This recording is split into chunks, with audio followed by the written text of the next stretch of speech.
머리 괜찮아?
신경하심으로 신앙 고백하시겠습니다. 전능하사 천지를 만드신 하나님 아버지를 내가 믿사오며 그 외아들 우리 주 예수 그리스도를 믿사오니 이는 성령으로 잉태하사 동정녀 마리아에게 나시고 본디오 빌라도에게 고난을 받으사 십자가에 못 박혀 죽으시고 장사한 지 사흘 만에 죽은 자 가운데서 다시 살아나시며 하늘에 오르사 전능하신 하나님 우편에 앉아 계시다가 저리로서 산자와 죽은 자를 심판하러 오시리라. 성령을 믿사오며 거룩한 공예와 성도가 서로 교통하는 것과 죄를 사하여 주시는 것과 몸이 다시 사는 것과 영원히 사는 것을 믿사옵나이다. 아멘. 찬송가 435장입니다. 찬송가 435장입니다. 나의 영원하신 기억 생명보다 귀하다. 나의 갈 길 다가도록 나와 동행하소서. 주께로 가까이 주께로 가오니 나의 갈 길 다가도록 나와 동행하소서. 세상 포기한 일함과 모든 명예 버리고 험한 길을 가는 동안 나와 동행하소서. 주께로 가까이 주께로 가오니 나의 갈 길 다가도록 나와 동행하소서. 모든 골짝 지나가며 험한 바다 건너서 천국 문에 이르도록 나와 동행하소서. 주께로 가까이 주께로 가오니 나의 갈 길 다가도록 나와 동행하소서.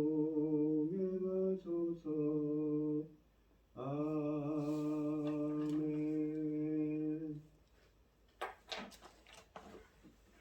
오늘 함께 하실 하나님의 말씀은 신명기 31장 1절로 13절입니다. 신명기 31장 1절로 13절입니다. 교독을 하도록 하겠습니다. 제가 먼저 읽겠습니다. 또 모세가 가서 온 이스라엘에게 이 말씀을 전하여 그들에게 이르되 이제 내 나이 120세라 내가 더 이상 출입하지 못하겠고 여호와께서 내게 이르시기를 너는 이 요단을 건너지 못하리라 하셨느니라. 여호와께서 이미 말씀하신 것과 같이 내 하나님 여호와께서 너보다 먼저 건너가서 이 민족들을 내 앞에서 멸하시고 네가 그 땅을 차지하게 할 것이며 여호수아는 내 앞에서 건너갈지라. 또한 여호와께서 이미 말하신 아모리 왕 시온과 그 땅에 행하신 것과 같이 그들에게도 행할 것이라.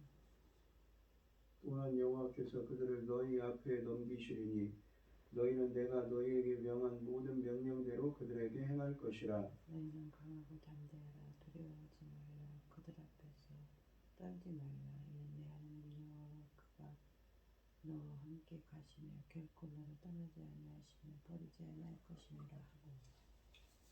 모세가 여호수아를 불러 온 이스라엘의 목전에서 그에게 이르되 너는 강하고 담대하라. 너는 이 백성을 거느리고 여호와께서 그들의 조상에게 주리라고 맹세하신 땅에 들어가서 그들에게 그 땅을 차지하게 하라. 그리하면 여호와 그가 내 앞에서 가시며 너와 함께 하사 너를 떠나지 아니하시며 버리지 아니하시리니 너는 두려워하지 말라. 놀라지 말라. 또 모세가 이 율법을 써서 여호와의 언약궤를 매는 레위 자손 제사장들과 이스라엘 모든 장로에게 주고 모세가 그들에게 명령하여 이르기를 매 7년 끝해 곧 면제는 초막절에 온 이스라엘이 내 하나님 여호와 앞 그가 택하신 곳에 모일 때 이 율법을 낭독하여 온 이스라엘에게 듣게 할지니 곧 백성의 남녀와 어린아이와 내 백성을 거류하는 탈북인들 모으고 그들에게 듣고 배우고 내 하나님 여호와를 경외하여 율법의 모든 말씀을 지켜 행하게 하고 또 너희가 요단을 건너가서 차지할 땅에 거주할 동안에 이 말씀을 알지 못하는 그들의 자녀에게 듣고 내 하나님 여호와 경외하기를 배우게 할지니라. 아멘. 오늘 본문 말씀의 제목은 강하고 담대하라입니다. 이 신명기 31장부터 34장 말씀은 신명기를 맺는 말씀을 담고 있습니다. 그러니까 끝에 신명기를 마치면서 맺는 말씀을 담고 있는데 이 신명기에 맺는 말씀을 시작하는 31장의 중심 주제는 모세가 여호수아에게 리더십을 넘겨주는 것과 지금까지 선포된 율법을 기록한 책에 대한 보존입니다. 한 가지 주목할 것은 신명기에서는 처음에 회막이 언급된다는 것입니다. 또한 언약궤도 신명기에서는 처음으로 모습을 드러냅니다. 1절부터 8절은 여호수아의 리더십 계승에 대해 말씀하십니다. 27장과 28장은 이스라엘의 하나님과 맺은 언약의 축복과 저주에 대해 말하고 29장과 30장에서는 생명과 죽음 중 올바른 선택을 하라는 권면을 마친 모세가 계속 말씀을 선포합니다. 그러나 이번에는 이 주제가 이스라엘 공동체가 아니라 그의 개인적 신변에 관한 일입니다. 그는 먼저 자신의 나이가 120살이 되었음을 2절에 밝힙니다. 이집트에서 이스라엘 해방 사역을 시작할 때 80세였으니 어느덧 광야에서 보낸 세월만 40년이 된 것입니다. 그는 자신이 이스라엘을 인도하여 요단강을 건널 수 없음을 선언합니다. 그가 너무 늙었거나 병이 들어서가 아닙니다. 이 34장 7절을 보시면 그는 아직도 정정하다고 합니다. 모세도 참으로 백성들을 이끌고 약속의 땅에 입성하고 싶어 했던 것이지요. 그렇다면 무엇이 문제였는가요? 하나님이 허락하지 않으셨다고 2절에 말씀하십니다. 모세는 그 이유를 이스라엘이 가데스 바네아에서 정탐꾼들의 말을 듣고 가나안 정복에 나서기를 거부해서 일어난 일이라고 하였습니다. 또한 32장 51절에서는 모세가 가나안에 들어가지 못하는 이유를 네가 그러니까 모세와 아론이 신광야에 있는 가데스의 무리바 샘에서 물이 터질 때에 이스라엘 자손이 보는 데서 믿음 없는 그러니까 하나님의 영광을 거룩함을 드러내지 않았다는 믿음 없는 행동을 하고 이스라엘 자손에게 나의 거룩함을 나타내지 않았기 때문이라고 이 민수기 20장 말씀에 나와 있는 것처럼 그렇게 했다고 합니다. 이 두 가지 이유가 복합적으로 작용한 것이지요. 모세가 백성들을 이끌고 곧장 가나안에 입성하려고 했을 때 백성들이 먼저 정탐꾼을 보내자고 제안을 했었고 그 제안에 대하여 하나님께 아뢰지도 않고 그냥 허락한 것은 그에게도 가데스 바네아 반역에 대한 책임이 있었음을 암시합니다. 모세가 이 이스라엘과 함께 요단강을 건너서 건너지 못한다면 이스라엘은 어떻게 될 것인가요? 모세는 이 걱정하지 말라고 합니다. 여호와께서 이스라엘을 앞서가실 것이며 직접 가나안 족속들을 멸하시고 그들의 땅을 이스라엘에게 주실 것이라고 3절에 말씀하시고 있습니다. 이 또한 여호수아가 모세의 뒤를 이어 지휘관으로 그들을 앞서갈 것이라고 3절에 말씀하십니다. 여호와 하나님이 당신들 앞에서 건너가실 것입니다와 여호수아가 당신들 앞에서 건너갈 것입니다 라는 이 주어만 다르고 나머지는 동일한 문구들입니다. 하나님의 섭리와 계획은 인간의 참여를 통해 진행된다는 것을 암시합니다. 그러나 여호와의 앞서가심이 먼저 언급되는 것은 여호수아의 리더십이 아니라 하나님의 함께하심이 이스라엘의 안정과 승리의 요인이 될 것을 시사합니다. 이스라엘의 가나안 입성을 하나님의 진두지휘하시니 그들은 당연히 승리할 것이라고 5절에 말씀하십니다. 모세는 모압 평지에 모여있는 세대가 얼마 전에 치른 전쟁을 예로 들며 이러한 사실을 입증합니다. 아모리 왕 시온과 옥과 그들의 영토가 어떻게 되었는가를 생각해 보라는 것이지요. 이미 두 차례나 이스라엘을 앞서가셔서 적들을 물리치고 승리를 주신 하나님이 앞으로도 계속 그렇게 하실 것이라는 점을 4절에서 확신을 가지고 믿으라는 것입니다. 하나님이 이스라엘을 위하여 싸우시면 누가 감히 그들을 상대하겠는가요? 모세는 이스라엘을 대항하는 족속들은 모두 시온과 옥처럼 될 것임을 확신합니다. 그러므로 모세는 이스라엘이 가나안 백성들과의 전쟁에서 승리할 것인가 패할 것인가를 아예 언급하지 않습니다. 그는 승리한 다음 단계에 대하여 지시합니다. 5절 말씀해 보시면 하나님이 가나안 사람들을 그들의 손에 넘겨주시면 모세가 명한 대로 그들에게 행하라고 하는 것이지요. 하나도 살려두지 말고 모두 진멸하라는 뜻입니다. 승리가 보장된 전쟁에 참여하는 이스라엘은 아무것도 걱정하지 말고 믿음과 확신으로 자신 있게 전쟁에 임하라고 합니다. 마음을 강하게 하고 용기를 내어라. 그들 앞에서 두려워하지도 말고 무서워하지도 말아라 라고 6절에 또한 말씀하십니다. 이들의 용기와 담대함은 하나님의 능력에서 비롯된 것이 아닙니다. 허무맹랑한 착각에서 비롯된 것도 아니지요. 그들의 확신과 담대함은 그들과 함께 하시는 하나님으로부터 온 것입니다. 주 너희의 하나님이 너희와 함께 가시면서 너희를 떠나지도 않으시고 버리지도 않으실 것이다 라고 6절 하반절에 말씀하십니다. 이스라엘 군이 싸울 때 험상궂은 적군의 얼굴이나 살기가 도는 그들의 무기를 마음에 두어서는 안 됩니다. 그들과 함께 하시는 하나님께 마음을 두면 승리하게 됩니다. 모세는 하나님의 명령에 따라 이 여호수아를 불러 온 백성들이 보는 앞에서 그들에게 한 권면으로 그를 다시 7절과 8절에서 권면합니다. 모세는 이 일을 통해 공개적으로 여호수아를 자신의 후계자로 지명하는 것입니다. 34장 9절과 민수기 27장에 의하면 모세는 여호수아의 머리에 손을 얹어 안수했습니다. 지혜의 영과 지도자로서의 권한을 그에게 위임한다는 뜻입니다. 여호수아는 아무것도 두려워할 필요가 없습니다. 하나님의 영이 그에게 지혜를 주실 것이며 여호와께서 그를 앞서가서 싸우실 것이기 때문입니다. 이런 확신은 모세가 여호수아에게 강요해서 생기는 것이 아닙니다. 여호수아도 이미 지난 40년 동안 모세의 시종으로 있으면서 이러한 사실을 자신의 두 눈으로 똑똑히 보았을 것입니다. 그는 이러한 경험을 바탕으로 모세의 권면에 공감할 수 있었을 것입니다. 여호수아의 책임과 위험이 막중한 만큼 그가 누릴 특권도 대단합니다. 여호수아는 모세가 그렇게 희망했지만 누리지 못했던 특권을 누리게 될 것이라고 합니다. 7절 말씀처럼 백성들을 이끌고 가나안에 입성하는 것입니다.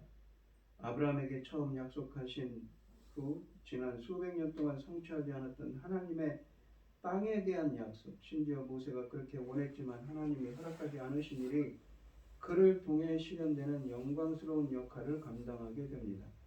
9절과 13절은 9절부터 13절 말씀은 이 정기적인 율법 낭독에 대해 말씀하십니다. 9절에 보시면 모세는 가나안 입성을 앞둔 백성들에게 강하고 담대하라고 권면하고 온 백성들이 보는 앞에서 여호수아를 후계자로 인준한 뒤 언약궤를 매는 레위 자손 제사장들과 장로들에게 새로운 사역을 주었습니다. 10절부터 11절 말씀을 보시면 율법을 기록하여 그들에게 주며 매 7년째 되는 해 초막절에 온 백성을 모아놓고 낭독하는 것이었습니다. 하나님의 돌판에 말씀을 새겨 주신 일이 10장 1절로 5절에 쓰여져 있는데 모세가 또한 책에 율법을 기록하는 일은 서로 유사합니다. 하나님이 직접 돌판에 새겨주신 십계명은 언약궤 안에 보관됐습니다. 레위 자손들이 언약궤를 관리하는 임무를 맡았기에 십계명도 그들이 관리했지요. 이제 모세는 이 율법책을 레위 자손들에게 줍니다. 레위 사람들이 하나님의 말씀을 도맡아 관리하는 특권을 누리게 된 것입니다. 제사장들이 레위 사람들을 도와야 합니다. 그들도 법궤 등 성물을 관리해야 한다는 뜻은 아닙니다. 장로들은 모세가 만들어준 율법책에 기록된 규율들이 이스라엘 공동체와 개인의 삶에서 잘 준수되도록 백성들을 설득하고 인도해야 합니다. 이 율법책은 매 7년째 되는 해 모든 빚을 탕감해주는 해가 되면 초막절에 절기를 지키기 위해 성소를 찾은 모든 백성들에게 공개적으로 일켜져야 합니다. 정기적으로 언약조항을 읽는 것은 이 언약에 대한 논의와 언약갱신을 위함이었습니다. 율법을 빚을 면제해주는 해에 낭독하라는 것은 율법의 근본적인 정신이 사람을 얽매게 하는 것이 아니라 자유하게 하고 해방시키는 것에 있음을 암시해 줍니다. 이스라엘이 율법대로만 살면 온 공동체와 각 개인이 모든 짓누르는 것으로부터 해방되며 묶임에서 자유하게 된다는 뜻입니다. 이스라엘은 추수가 마무리될 즈음엔 티스리월, 이게 오늘날 달력으로 는 9월 중순쯤 되는 때 15일부터 7일 동안 초막절을 지켰습니다.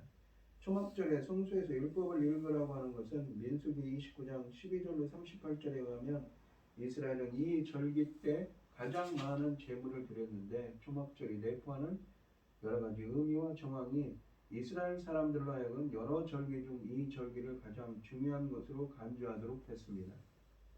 그래서 이 절기는 간단히 그 절기라고 열왕기상과 에스겔서, 느헤미야서 등에서 불리기도 했습니다.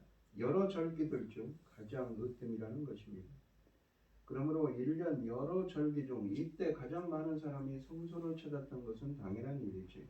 율법이 이 최대한으로 많은 사람들에게 들려지게 하기 위해 초막절에 읽으라고 한 것입니다. 언약의 조항인 율법이 정기적으로 공개적인 자리에서 읽힌다는 것은 언약의 유효성이 연구하다는 점을 암시합니다. 이 율법이 성소에서 예배 때 읽혀져야 한다는 것은 율법이 이스라엘 예배에 없어서는 안 될 유기한 부분이 되어야 한다는 것을 뜻합니다. 또한 본문은 율법의 교육적 가치를 강조하고 13절에 강조하고 있습니다. 그래서 절기 때 성소를 찾는 사람들은 성인 남자로 제한되는 것이 아니라 본문은 율법이 읽혀지는 매 7년째 되는 해의 초막절에는 모든 백성, 남녀와 어린아이뿐 아니라 성 안에 함께하는 외국 사람들도 함께 눌러보아 함께 듣고 배우도록 해야 한다고 12절에 말씀하십니다. 하나님의 말씀은 소수를 위하여 주신 것이 아니라 이스라엘의 모든 백성을 위한 것입니다. 그러므로 가능한 한 최대한 많은 사람들이 하나님의 말씀을 배우도록 하라고 하는 것입니다. 오늘 본문 말씀을 보시면 모세는 여호수아에게 두려워하거나 놀라지 말고 강하고 담대하라고 주님의 명령을 전합니다. 또한 8절에서 하나님이 그 지도자 앞에 가시며 6절은 그 백성과 함께 가실 것이라고 또한 하셨습니다. 주님이 함께 하심을 신뢰하며 담대한 마음으로 여러분도 믿음의 길을 걸어가는 여러분들이 되게 해달라고 간절히 기도하는 여러분들이 되시기를 바랍니다. 하나님 아버지 감사합니다. 강하고 담대하라 여호수아와 그 백성들에게 출애굽 2세대들에게 하는 하나님의 모세를 통해 하신 하나님의 당부이지요. 올 한 해도 강하고 담대하게 믿음의 길을 걸어갈 수 있는 저희들이 되게 하여 주시옵소서. 이 모든 말씀 거룩하신 예수 그리스도 이름으로 기도드리옵나이다. 아멘. 하늘에 계신 우리 아버지여, 이름이 거룩히 여김을 받으시오며 나라의 마옵시며 뜻이 하늘에서 이룬 것 같이 땅에서도 이루어집니다. 오늘날 우리에게 일용할 양식을 주옵시고 우리가 우리에게 죄 지은 자를 사하여 준 것 같이 우리 죄를 사하여 주옵시고 우리를 시험에 들게 하지 마옵시고 다만 악에서 구하옵소서. 대개 나라와 권세와 영광이 아버지께 영원히 있사옵나이다. 아멘. 오늘 주신 말씀 가지고 기도할 때에요, 이 강하고 담대하라는 말씀처럼 우리도 믿음의 길을 강하고 담대하게 걸어갈 수 있게 해달라고 올 한 해도 주님께서 붙들어달라고 기도하시고 어려움을 당하신 분들과 각자 기도 제목을 가지고 주여 당첨하셔서 통성으로 기도하도록 하겠습니다. 주여 아버지 하나님, 올 한 해도 믿음의 길을 강하고 담대하게 걸어갈 수 있도록 주님 붙들어 주시고 함께하여 주시옵소서. 인도하여 주시옵소서.